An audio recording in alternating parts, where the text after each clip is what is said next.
Now, many young Madisonians say whatever the decision that grand jury makes, they will use it to help Madison and Dane County understand the problems continuing to plague our African-American community. News 3's Matthew Simon spoke with some of those young leaders who are receiving some of their advice from Michael Johnson. Right, Matthew?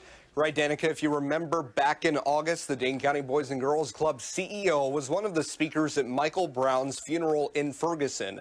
Michael Johnson says not seeing young people on stage that day stood out to him. So when the grand jury's decision comes, he wants Madison's young voices to be heard. It's not just middle-aged people and elderly people. There's a lot of young people out there. With all the young voices that have been part of the Ferguson discussion, Dane County Boys and Girls Club CEO Michael Johnson does not want them to go silent when a grand jury decision comes. And so I reached out to them and asked if they would meet with me and the head of the NAACP to organize some sort of response. The them in this case are two community organizers. We will no longer accept the way things are. Things need to change. And two college students. We're not going to accept the status quo anymore. It's not over. We have a long way to go, and it's really just the beginning. Matthew Browngen, the son of former Urban League head Steve Browngen, first echoed that about Madison's racial disparity during a summer rally he helped organize following the Ferguson shooting. And that's really the larger point at hand, that it's more than just Michael Brown and Darren Wilson. It's much more than that. Much more, Browngen and the others here say, than whether or not Officer Darren Wilson's indicted.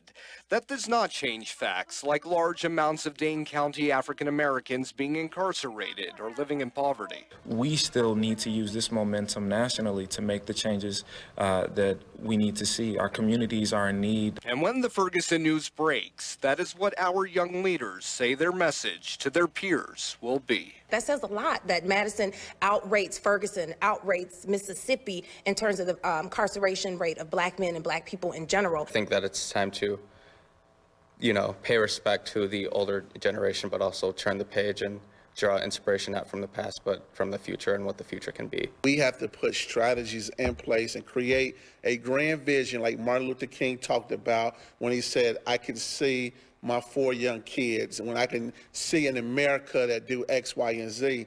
We have to set that same kind of vision for Dane County, and I just don't think we have it right now at this moment.